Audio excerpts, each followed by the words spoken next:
At my wedding anniversary dinner, my husband's cousin leaned close and whispered that I belonged in a nursing home. She laughed as she showed him papers to sign, papers that would erase me from my own life. I stayed quiet, pretending I couldn't see. But when I dropped my cane and walked straight toward them, her face drained of color. I'm glad you're here. Follow my story until the end and comment the city you're watching from so I can see how far my story has reached. The morning my sight returned was not the triumphant celebration I had once imagined. For 8 months, I had lived in darkness, stumbling through a world that had shrunk to sound, touch, and memory. Doctors had warned me the damage might be permanent, that I might never see again. Then, without warning, a Tuesday dawned with a miracle. I opened my eyes and light spilled in, soft and golden, across the quilt Charles had tucked around me. For a long moment, I simply lay there, blinking against tears. I wanted to shout for him, to run downstairs and tell him the nightmare was over. But something made me pause. It wasn't just the shock of sudden sight. It was a lingering echo, a memory of hushed tones and half-truths. In those months of blindness, I had learned to listen more closely than ever before. I had heard my daughter-in-law, Vanessa, speaking in a voice she thought was safe for me, suggesting other arrangements for my care. I had caught subtle shifts in my son Andrew's tone, the way he seemed different when he thought I couldn't see his expressions. And I had felt the heaviness in Charles, my husband of 42 years, worn thin by the burden of caring for me. So instead of crying out in joy, I shut my eyes again and kept my secret. That first morning, with my sight restored, I lay in my armchair, head tilted as if dozing. Vanessa stood by the kitchen window with Andrew, her words as sharp as glass. She's getting worse, Andrew. Yesterday, she couldn't even remember where she put her medication. Maybe it's time we discussed other arrangements. Other arrangements. The word struck me cold. Andrew hesitated, his voice uncertain. I don't know, Vanessa. Mom's always been sharp. The blindness doesn't mean what? She cut him off, smooth and insistent. That she isn't a burden. Your father is exhausting himself taking care of her. This house is too big, too dangerous. There are wonderful facilities. Facilities. I lay perfectly still, fists tight beneath the blanket. She was talking about putting me away. Days passed and my silence became a weapon. With my eyes closed, I listened. When I dared to peek, just enough to see through lowered lashes, I caught glimpses of Vanessa's true face. The satisfied smirk when Charles sighed in weariness. The quick narrowing of her eyes when Andrew doubted her. 3 weeks later, I sat in my favorite armchair, watching through barely parted lids as she pawed through my jewelry box. She lifted my grandmother's pearl necklace and held it to the light, fastening it around her own throat. These would look better on someone younger, she murmured, admiring her reflection in the mirror. My pulse thundered in my ears, but I kept my breathing steady. This wasn't the first time I had caught her rifling through our belongings. Once it had been Charles's study, another time the living room windows, where she measured and muttered about redecorating. Not if, but when. Always when. The front door creaked open and Charles's footsteps echoed from the hall. Vanessa quickly unclasped the necklace and tossed it back into the box, not even bothering to put it in its proper place. By the time he entered with grocery bags straining his arms, her expression was perfectly composed. Margaret, are you awake, dear? She called softly, her voice honey-sweet. I stirred, blinking slowly, playing the part I had perfected. Vanessa, is that you? Yes, just checking on you while Charles was out. You look so peaceful. Peaceful. If only she knew the storm brewing inside me. Charles set the bags on the counter with a grunt, his shoulders slumping. He looked older than he had 8 months ago, the strength in him thinned by constant caregiving. Seeing him broke my heart because I knew he loved me, and yet I heard the doubt Vanessa had seeded take root in his words.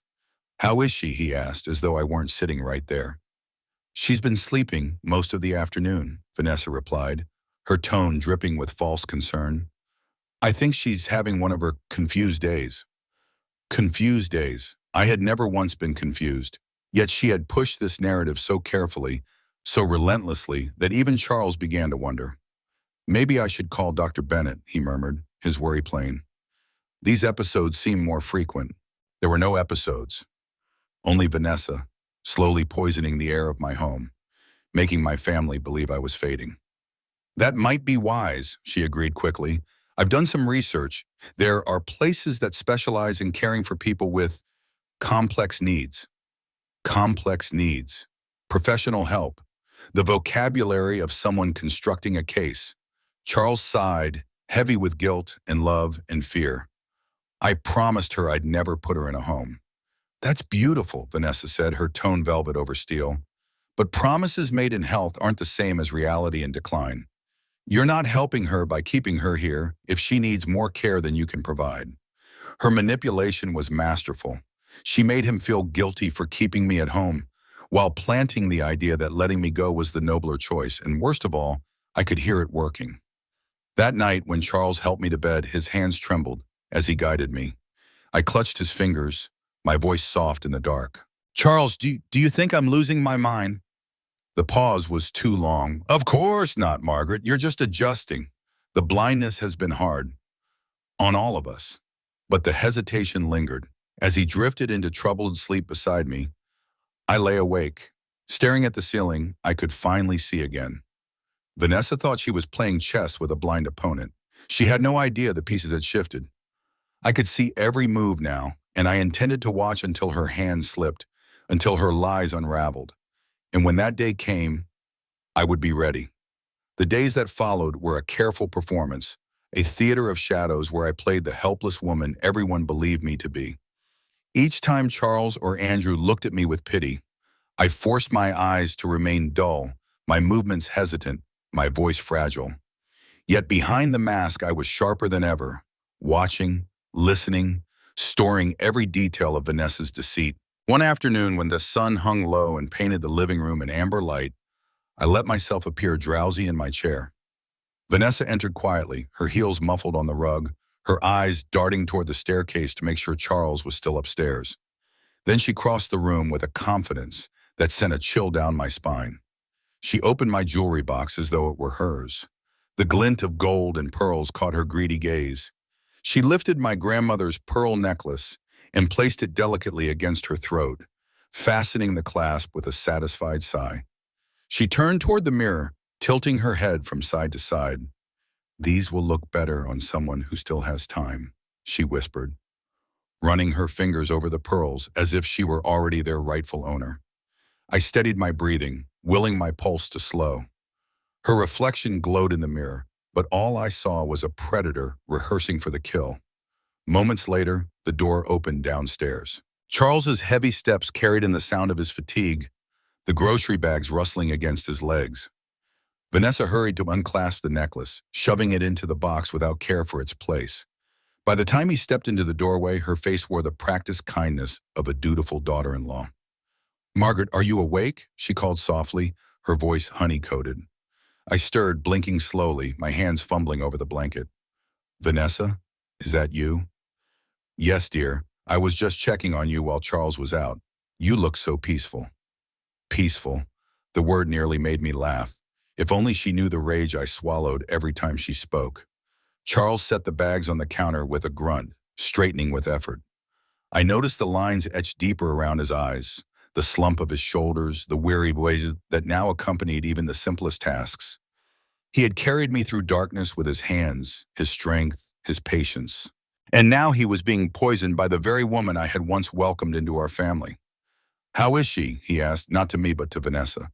"She's been napping most of the afternoon," she replied smoothly, "but I think she's having one of her confused days." I kept my eyes half closed, willing my face to remain blank. Confused days. A phrase she had invented, a fiction she fed to Andrew and Charles until it began to sound like truth. "Maybe I should call Dr. Bennett," Charles said, his voice weighted with worry. "These episodes seem more frequent." I wanted to scream. There were no episodes, no lapses, only lies. "That might be wise," Vanessa agreed quickly. "I've looked into a few facilities that specialize in complex needs, places where Margaret could get the professional care she requires." Professional care. Complex needs. Each phrase was another brick in the prison she was building for me. Charles sighed, the sound of a man cornered. "I promised her I'd never put her in a home." "That's beautiful," Vanessa said, her tone wrapping around him like silk. But promises made when someone is healthy don't always hold when the reality changes. You're doing everything you can, Charles, but sometimes love means letting go of what we can't manage alone. I felt the ground shift beneath me. She wasn't simply plotting. She was dismantling him, piece by piece, making him question his strength, his vows, his worth. Later that night, as Charles helped me into bed, I saw the tremor in his hands. He tucked the blanket around me with the same gentleness he always had, but I felt the uncertainty beneath his touch. Charles, I whispered into the dim room, do you think I'm slipping, losing myself? The silence stretched too long before his reply. Of course not, Margaret. You're just adjusting. This has been hard on you, on all of us. But I heard it, the crack in his certainty. The seed Vanessa had planted was beginning to grow. As he drifted into restless sleep, I stared at the ceiling, my vision clear though my heart was breaking. The woman I had once trusted as family was turning the people I loved against me. I could almost feel her weaving the threads of her scheme, pulling Charles into doubt and Andrew into fear. But she didn't know the truth. She thought she was safe in her deception, believed I was powerless. Yet I had seen her lies with my own eyes, watched her greed, heard her whispers. And now I understood. This was not just about stealing jewelry or measuring curtains. She was after everything. Our home, our savings, our lives. I closed my eyes and steadied my breath. Let her think I was weak. Let her think I was blind. The more she believed it, the bolder she would become. And when the time came, I would have her lies wrapped tight in my hands. The game had begun. It began with a whisper, a sound that sliced through the silence of my house like a knife. Vanessa's voice drifted from Charles's study one Thursday morning while he was at his doctor's appointment. I stood at the top of the stairs, hidden by shadows, my heart pounding so hard I thought it might betray me. Through the crack of the doorway, I saw her silhouette framed against the window, our house deed clutched in her hand. In the other, a small camera glinted as she carefully photographed the pages, one by one. My blood froze. She was on the phone, her voice low and urgent. Yes, I have the deed here. The house is worth at least $800,000, maybe more in this market. The problem is both their names are on it. I know. That's why we need the power of attorney first. Once Andrew has that, we can start the process. The old man trusts him completely. Her words struck like blows. Power of attorney. Control over everything Charles and I had built together across 4 decades. I pressed my bare feet against the Persian rug, grateful for its muffling silence as I moved closer. She's getting worse, Vanessa whispered. Yesterday she forgot Andrew's middle name. Harold's starting to see it too. The confusion, the lapses. It won't be long before he agrees she needs professional care.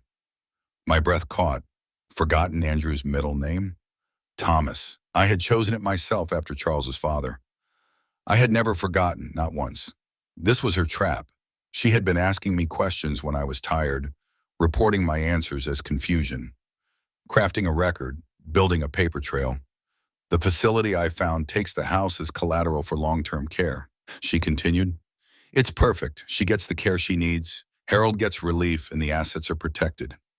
Protected, twisted words for theft.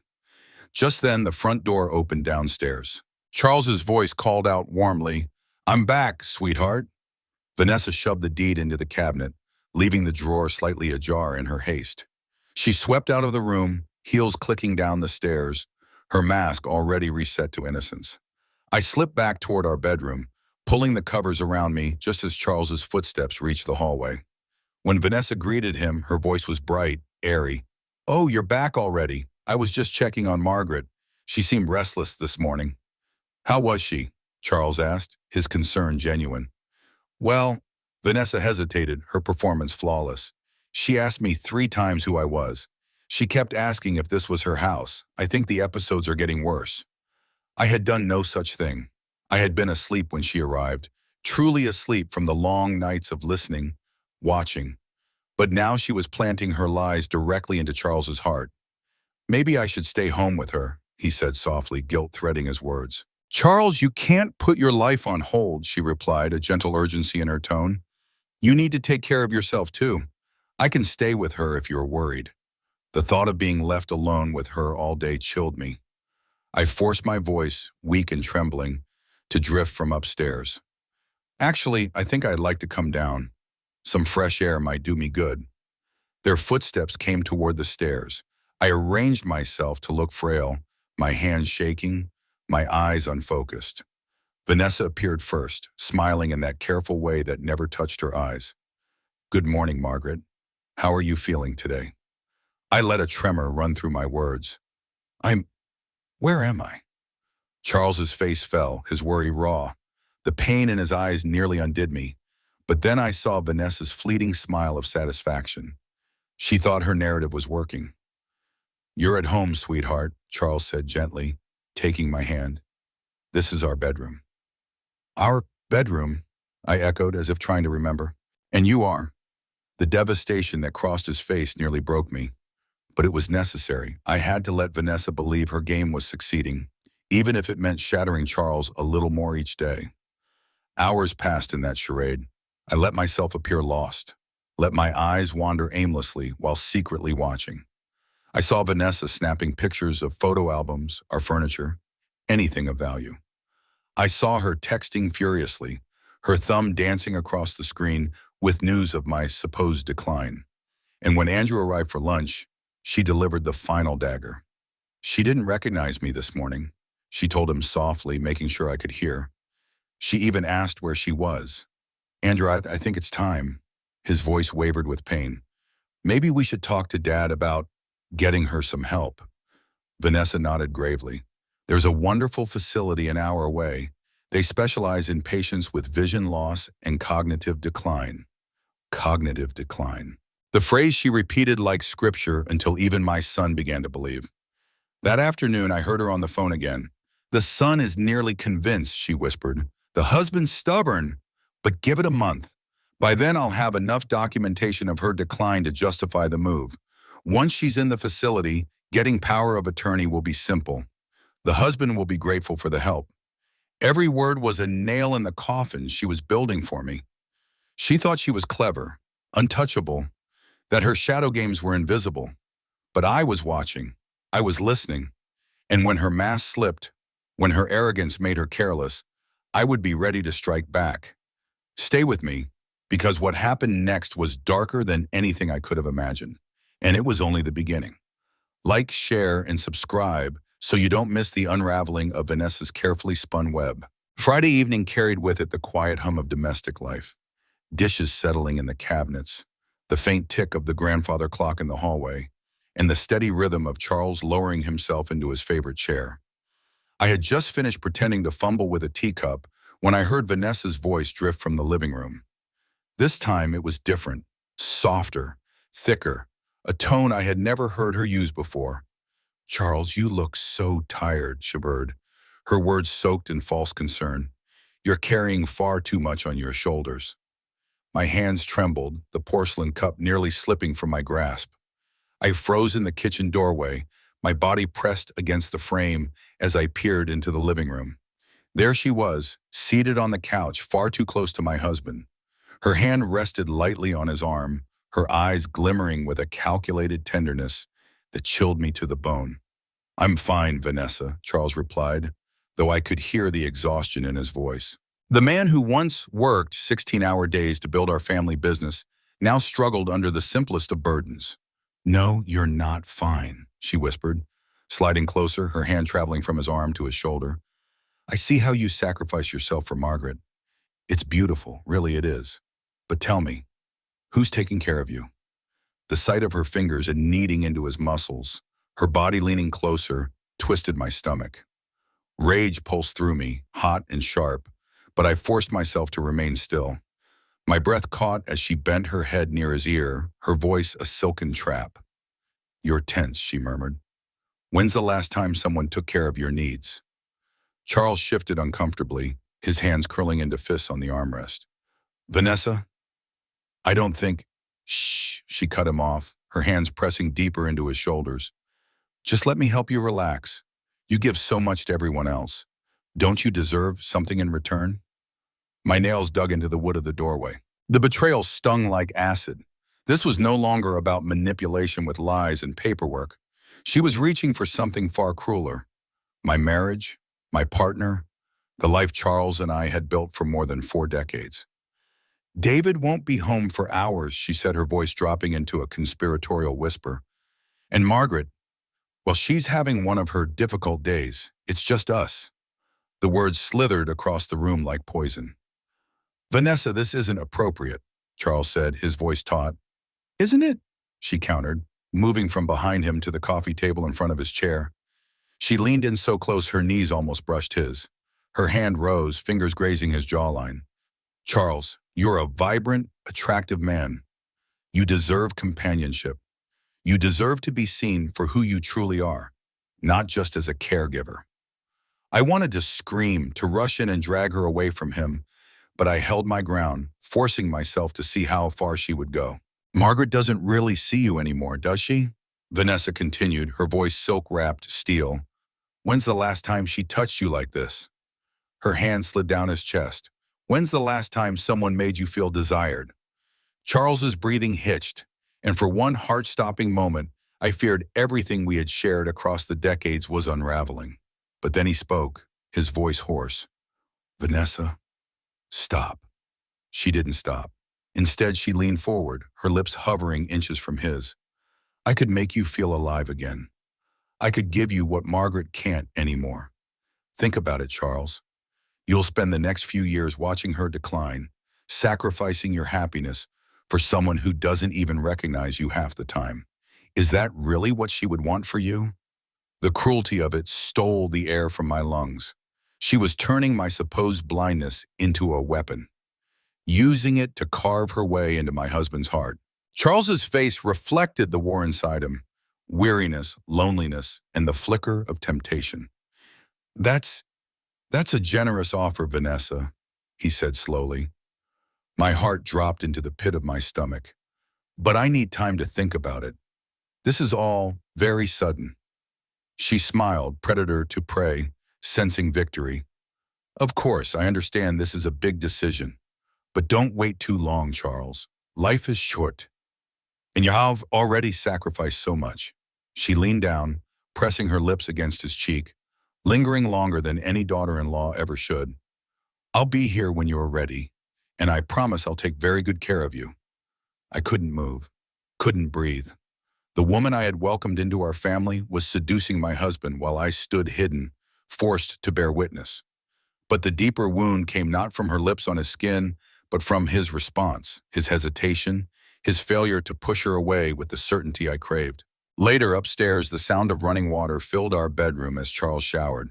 I sat on the edge of the bed, staring blindly ahead, though I could see everything. When he emerged, wrapped in his robe, he asked gently, "How are you feeling, sweetheart?" Betrayed, terrified, alone, but I swallowed the truth and forced out, "I'm fine." He sat beside me, the weight of him dipping the mattress, a presence once so comforting, now foreign. He took my hand. "Margaret, if something ever happened to me, if I couldn't care for you anymore, what would you want? Would you stay here or consider other options?" Melissa's poison was in his words. Other options. I turned toward him, letting my eyes fall on his face, though he believed I couldn't see. "This is our home, Charles. We built this life together. I would want to stay, always." He hesitated, guilt in his eyes. "I just want you safe." Safe. The very word Vanessa had twisted into her scheme. That night, as he slept, I lay awake, my heart raw with doubt. But then, in his restless dreams, he whispered, "No, can't do that to Margaret. Can't." A flicker of hope lit within me. Maybe my husband wasn't lost to her. Maybe, beneath exhaustion and manipulation, the man I had loved for 42 years was still fighting. Darkness can be a prison, but it can also be a cloak. I had learned this in the months of blindness, and now, with my sight returned, I wielded that cloak like armor. Every sigh, every whisper, every stolen glance between Vanessa and Charles became a spark that fed the fire inside me. And one night, as the storm outside rattled the windows and rain lashed against the glass, I understood the truth. I was no longer just surviving her deceit. I was preparing for war. I could feel it in the way Vanessa prowled the house when she thought I was asleep, her heels sharp against the hardwood floors.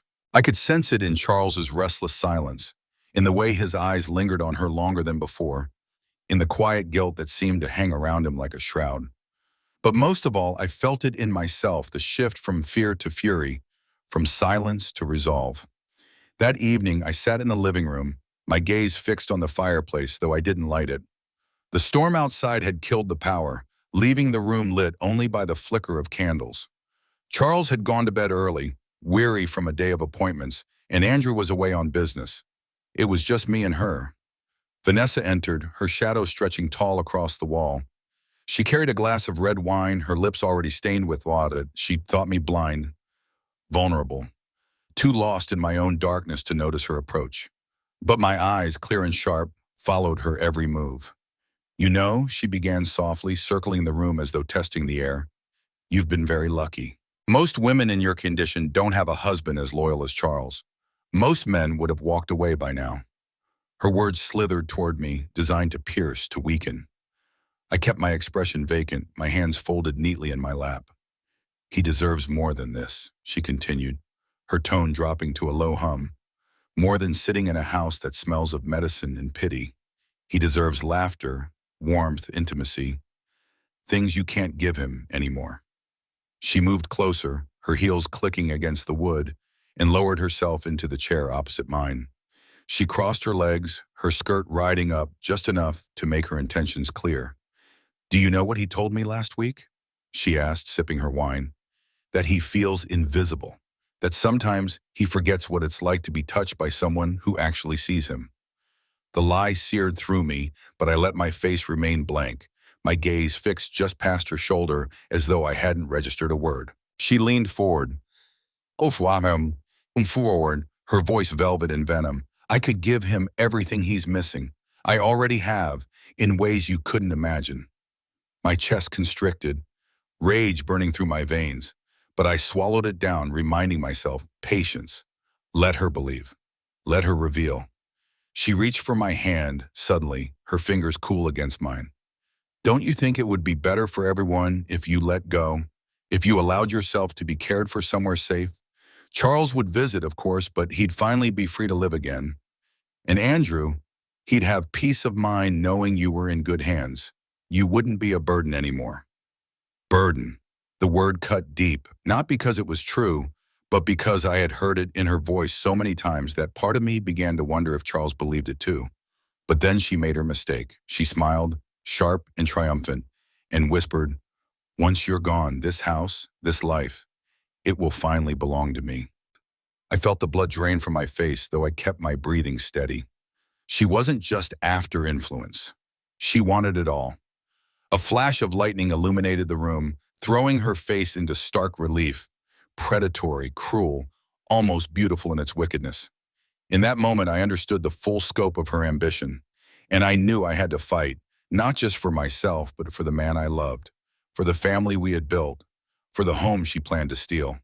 When she finally rose, setting her empty glass on the mantel, she smoothed her skirt and leaned close to me. Her perfume was cloying, suffocating. "Sleep well, Margaret," she whispered, her lips brushing my ear.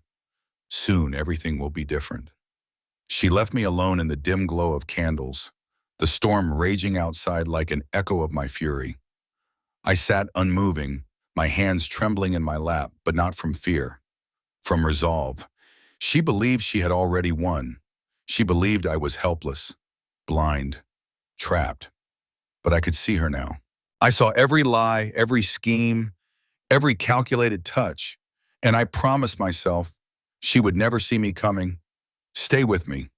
What comes next will test the very limits of love, betrayal, and survival.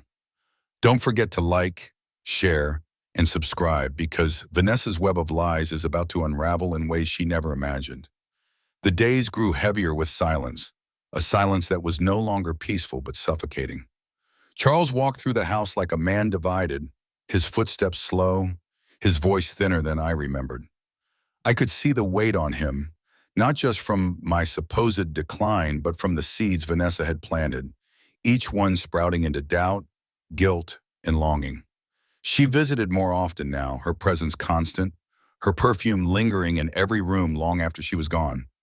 Sometimes she cooked, sometimes she cleaned, but mostly she lingered near Charles, always close enough to touch, always whispering words that I knew were designed to unravel him further. One evening, I sat at the kitchen table while Charles prepared tea. His hands trembled slightly as he set the kettle down. "You've seemed quieter lately, Margaret," he said, his voice almost apologetic. "Is something on your mind?"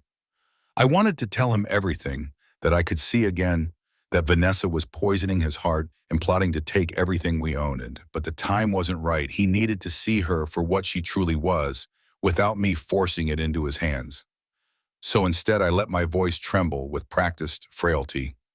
"I'm just tired, Charles. Tired of being a burden." His head snapped up, pain etched deep in his eyes. "You're not a burden. Don't ever say that." But the hesitation in his tone betrayed him. He was beginning to wonder. That night, after he went to bed, I moved quietly through the house, my bare feet padding softly against the wood. In the study, the faint glow of the desk lamp revealed what Vanessa had left behind, a folder bulging with papers. I opened it, careful not to disturb the neat stack. Power of attorney forms, facility brochures, notes scribbled in Vanessa's handwriting. She's slipping faster than expected. Push Charles to act before the year ends. My stomach turned. She had been documenting her lies, ready to present them as fact to doctors, to lawyers, to anyone who would listen. Suddenly the door creaked behind me. I spun, my pulse leaping. Vanessa stood in the doorway, her lips curling into a smile that didn't reach her eyes. "Couldn't sleep?" she asked softly, stepping into the room. "It must be hard, wandering around in the dark." I froze, letting my face remain blank, my gaze unfocused. She walked closer, circling me like a predator. "You know, Margaret," she whispered, leaning down so close I could feel her breath against my cheek. "Sometimes I wonder if you understand how much better things will be once you're gone. Charles will finally have peace. Andrew will be grateful. And me? Well, I'll make sure this house doesn't go to waste." I forced my lips to tremble. Where, where am I?" Her laugh was soft and cruel. "Exactly where you belong." She closed the folder, sliding it under her arm. "Don't worry, I'll take care of everything. Just trust me." She left the study with the documents, her heels clicking down the hall. I remained there shaking, not from fear but from fury. She was bold now, reckless in her certainty. That was her weakness. The next morning, Charles sat at the breakfast table, his eyes fixed on the newspaper but his mind clearly elsewhere. Vanessa, ever watchful, filled his cup with coffee, her hand brushing his shoulder. "Charles," she said softly, "we need to talk about Margaret's future. She's having more episodes. It isn't fair to keep her here, where she can hurt herself, or you. I found a wonderful facility with round-the-clock care. She'd be safe, and you could finally rest." He rubbed his temples, weary. "I promised her I'd never send her away." Vanessa knelt beside him, her hand sliding over his. "Promises made in youth don't always hold in reality. You've given her everything. But what about you? Don't you deserve a life too?" His eyes flickered, uncertain, torn between devotion and exhaustion. I sat silently, spooning porridge into my bowl with trembling hands. "Charles," I whispered, "are you sending me away?" The room went still. He looked at me, guilt flooding his face. "No, sweetheart, of course not." But his voice lacked conviction, and Vanessa's smile told me she knew it. That night, as I lay awake beside him, I understood the danger more clearly than ever. It wasn't only my home or my marriage she wanted. She wanted my very identity erased, replaced by a narrative of confusion and decline, until even the people I loved most no longer saw me for who I was. She was winning. But not for long. I closed my eyes, steadying my breath. The storm that had been brewing inside me was nearing its breaking point. Soon I would have to act. And when I did, Vanessa would learn what it meant to underestimate a woman who had already survived the dark. The moment came on a Sunday morning, sunlight breaking through lace curtains as if mocking the darkness inside our home. I sat quietly in the armchair by the window, my cane resting against my knee, the perfect portrait of helplessness. Vanessa moved through the house with the ease of someone who already believed it was hers, her laughter light, her perfume heavy. Charles had gone out for groceries, leaving me alone with her. She didn't bother with pleasantries this time. She stepped into the living room, folder in hand, her smile sharp and deliberate. "It's almost done," she said softly, almost gloating. "Charles is breaking. Andrew is convinced. Soon you'll be somewhere safe, and I'll finally have what I deserve." I kept my gaze distant, my lips parted slightly as though confused. "Where am I?" Her eyes gleamed with satisfaction. She crouched beside me, brushing a strand of hair from my face as though she were comforting a child. "You're right where you belong, Margaret. You don't need to worry about a thing anymore." I let my eyes flicker toward the folder in her hands. She caught the movement, and for a fleeting second, suspicion crossed her face. Then it vanished, replaced by smug certainty. "Even if you could see what I hold, it wouldn't matter. By the time Charles signs, this house, your accounts, everything will be secure. For me." I forced my fingers to tremble as I reached out, touching her wrist. "You're kind. Thank you." Her laugh was low and cruel. "Oh, it's not kindness, dear. It's survival. You've had your time. Now it's mine." At that very moment, the front door creaked open. Charles's voice echoed through the hall. "I'm back." Vanessa straightened it instantly, smoothing her skirt, her mask slipping back into place. She walked toward him, folder hidden behind her back. I rose slowly, using the cane for effect, and followed them into the hallway. Charles set the groceries down, smiling at me with tired warmth. Vanessa slipped her arm through his, leaning in close. "Charles, we need to talk about Margaret, for her safety and yours." He stiffened, glancing at me, then back at her. "Now isn't the time." "It has to be," she pressed, her voice urgent. "Look at her. She's getting worse by the day. If we don't act soon, something terrible could happen." I stepped forward, letting my voice tremble. "Charles, am I going away?" The question hung heavy in the air. His face crumpled with guilt, torn in ways I had never seen before. Vanessa seized the moment, pressing the folder into his hands. "Sign it," she whispered. "End her suffering. End yours. This is the only way." His fingers hovered over the papers, his eyes clouded with doubt. My chest tightened as I realized how close she was to victory. And then I made my choice. "Charles Bonhomme," I said, my voice stronger than he'd heard in months. He looked up sharply, startled by the sudden steadiness. I dropped the cane. It clattered to the floor, the sound echoing like a gunshot. His eyes widened as I stepped toward him without stumbling, without faltering. "I can see you, I whispered. "I've always seen you." Shock rippled across his face. Vanessa froze, the color draining from her cheeks. What are you saying?" Charles stammered. "I got my sight back months ago," I continued, my words sharp, cutting through the silence. "And I've watched her. Every lie, every touch, every plan to steal our life from under us." Charles's hands trembled around the folder. He turned to Vanessa, disbelief warring with dawning realization. "Is this true?" She laughed, brittle and sharp, the sound of someone cornered. "She's lying. She's confused, delusional. You know how she's been." "No," I cut in, my voice fierce. "I've seen you, Vanessa, with my own eyes, whispering poison into my husband's ear, planning to put me away, to take this house, to take him. And you nearly did." Charles's gaze hardened, shifting from her to me and back again. The truth was sinking in. He saw it now, the mask slipping, the hunger in her eyes.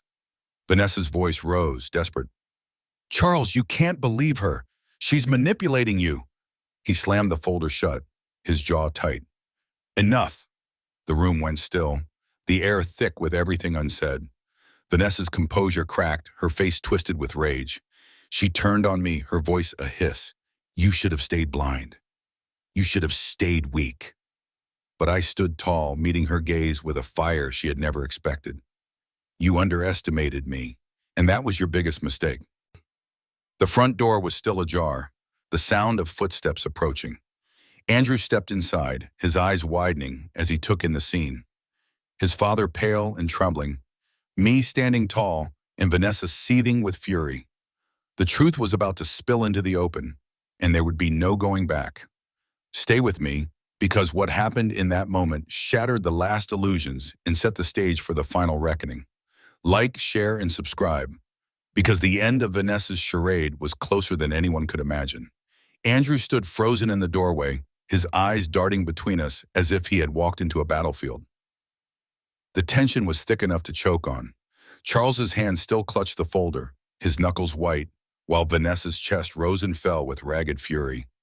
I stood in the center, no longer hiding, no longer frail, the truth laid bare at last.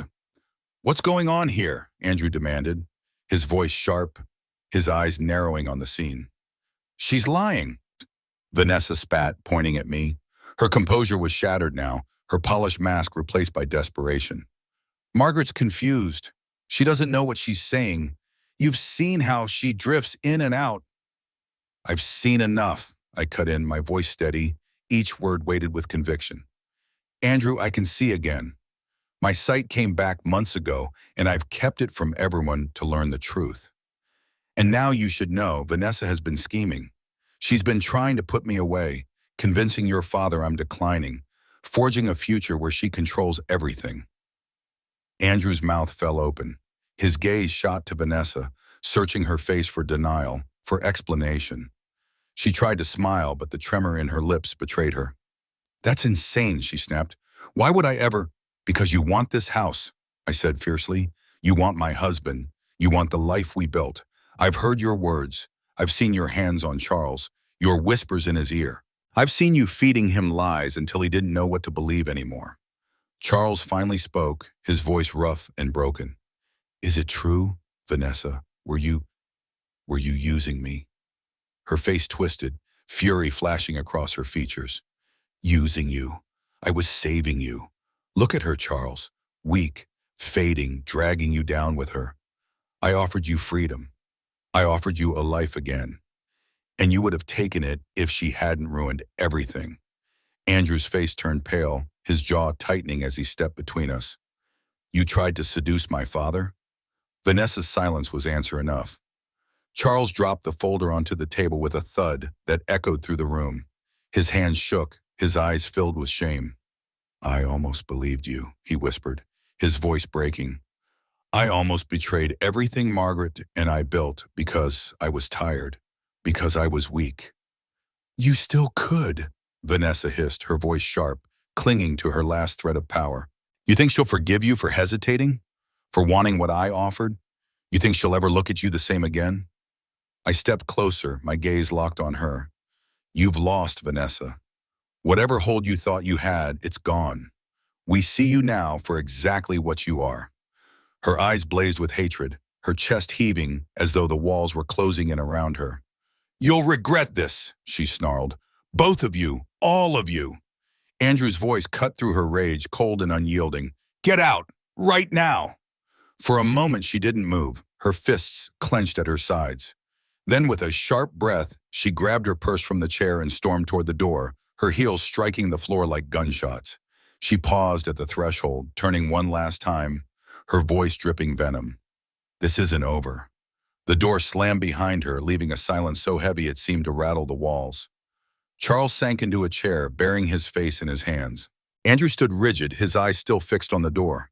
I remained where I was, my hands trembling from the storm that had just broken, but my voice steady. "It's over," I said softly. "She can't hurt us anymore." But even as I spoke the words, I knew the truth. Vanessa's poison lingered. Her lies had already sunk deep into the cracks of our family. Charles's guilt, Andrew's shock, my own scars, they would not vanish overnight. I walked to Charles and laid my hand over his. He looked up at me, eyes glistening with regret. "Margaret," he whispered, "I don't deserve your forgiveness." I squeezed his hand, my heart heavy but resolute. "You were tired. You were human. But you're still mine. And as long as we fight together, she can't win." Andrew lowered himself into the chair across from us, his face solemn. "We need to make sure she doesn't come back. We need to protect you both. She's dangerous." I nodded, my resolve hardening. "We will, but she won't stop easily. She's lost too much to walk away quietly." The three of us sat there in the quiet aftermath, the echo of her threat still hanging in the air like smoke after a fire. The storm outside had passed, but inside, the real reckoning was only just beginning. Vanessa was gone, for now. But I knew her type. She would return, sharper, hungrier, more ruthless. And when she did, we had to be ready. The battle for my family, my home, and my very life was not finished. It had only changed shape, and I was no longer the blind, silent victim she believed me to be. I was ready. The house was quieter after Vanessa's departure, but it was not the kind of quiet that soothes. It was the silence that follows a storm, heavy with debris, where every creak of the floorboards seemed to carry an echo of her voice. Charles moved through the rooms like a man carrying chains, his face pale, his shoulders stooped under the weight of guilt. Andrew kept a vigilant watch, his phone never far from reach, as though expecting Vanessa to barge back through the door at any moment. I remained steady, but my body carried the tremor of months spent pretending. At night, when the house was still, I lay awake listening to Charles breathe beside me, feeling the gulf that Vanessa's poison had carved between us. Though he reached for my hand, though he whispered apologies, I could sense the shadow of her influence lingering in the spaces between our words. One evening, as dusk painted the sky in fading gold, Charles sat beside me in the garden. His hands twisted together, his voice unsteady. "Margaret," he said, "I need you to know. I was weak. I let her words take root in me. I almost signed away everything that mattered. And if you can't forgive me," I placed my hand gently on his. "You are not the only one who faltered. I doubted too. I let fear keep me silent when I should have spoken sooner. But we are still here. We still have each other. That is just what matters." His eyes filled, and for the first time in months, I saw the man I married. Tired, yes, but still mine. Andrew joined us, his expression grim but resolute. "I've spoken to an attorney. We can make sure she can't come near this house again. Restraining orders, locks, protections, whatever it takes." I nodded, gratitude swelling in my chest. "Thank you, but understand this, Vanessa won't give up so easily. She wanted everything, and when someone like her loses, they don't walk away quietly." As if conjured by the thought, a letter arrived the next morning. No return address, only my name scrawled across the envelope in familiar handwriting. My hands trembled as I unfolded the paper. "You may think you've won," it read, "but the game is not over. You will never truly be rid of me." Charles snatched it from my hands, fury rising in his face. "She won't touch you again. I swear it." But as I looked at the words, I felt a strange calm settle over me. Vanessa's threat no longer pierced me with fear. Instead, it steeled me. I had already lived in darkness, already survived months of silence and lies. Whatever she planned next, I would meet it with eyes wide open. That night, as the three of us sat together in the living room, the lamps casting warm light across familiar walls, I felt something stronger than dread. I felt resolve. "She underestimated me once," I said softly, my voice carrying through the room. "She won't make that mistake again. And neither will we." Charles squeezed my hand, Andrew nodded firmly, and for the first time in months, I believed we could withstand whatever came next. Vanessa's shadow might linger, but shadows only hold power if you let them. I had my sight, my voice, and my family beside me. That was more than enough. And so the story of my blindness ended not in despair, but in fire, the fire of truth, of defiance, of a love that refused to be broken. Stay with me, and let this story remind you. Never let anyone else define your strength. Never allow deceit to blind you to your worth. If this journey stirred you, share it, speak it, pass it on, because somewhere, someone else may need to hear that survival is possible, even in the darkest night.